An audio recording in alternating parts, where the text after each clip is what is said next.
Urban TV talked to some of the players in the Ugandan music industry, including recording artists Nava Gray and A-Pass, music producers Joe Tabula and Paddyman, Vision Group's music director Alex Jita, and two upcoming artists, House and Toria. All were asked to describe what it takes to promote a song in the music industry. For the recording artists, the struggle starts from writing a song, where one also has to incur costs of purchasing a song from the writer. Only a few artists are able to write their own songs. When you're writing, you really have to see what works well in Uganda, what would work without making it sound too Western. So it's usually time consuming when you're writing. The fact that I write my own songs, I mean, I don't call it like such a struggle when I'm writing, because certain things come, you know, automatically because of the passion that I have. But then when it comes to like taking the song, I mean, having to go to studio to, you know, there's a challenge there, you know. Then in comes the audio and video production, which is equally a costly affair. To all those stages, to the production, to straight to the video output and everything, people need to be given support. There should be an organization to support that. At this stage, the most hectic part is yet to come.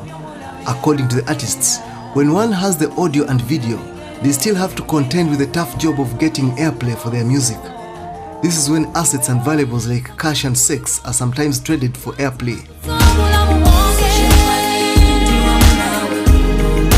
You don't have to go through such means to have your song played, really.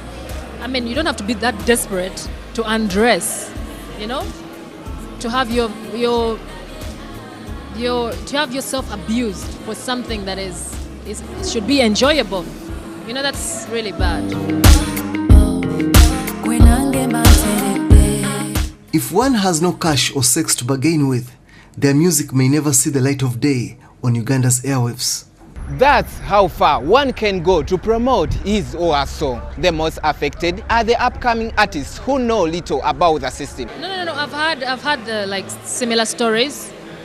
I mean, you have to be taken for granted or something. That's why, because of your desperation. I mean, if you're desperate for something, you still have to go through that. For the sex in return it's really disgusting, if you ask me. It's really perplexing, and it doesn't work. But yes, there are women who succumb to it because you're trying to make a living, for Pete's sake, you know.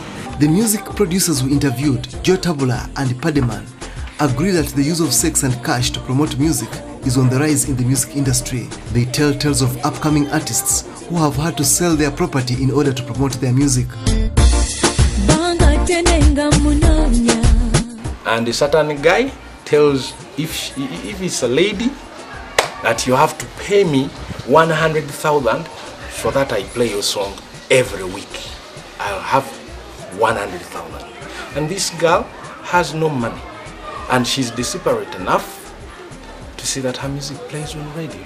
The next thing the guy will suggest, and these guys have done that. And guys have slept with girls just to promote their songs because these girls are desperate. So in this era where we have a lot of music, you do whatever it takes to get your music heard. As long as, I think the artists should do whatever it takes to get their music heard, as long as you don't undress in public. Yeah, I think it's not bad. Alex Jita, a music director at Vision Group, says this is not the case at Vision Group, but admits he has heard that musicians have been asked for money and sex as preconditions for their music to get airplay elsewhere. I think it's just wrong, and it's very, very unprofessional.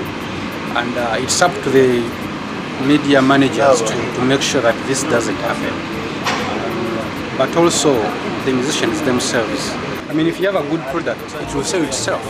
You don't have to pay, you don't have to sleep with anyone to make sure that your music plays.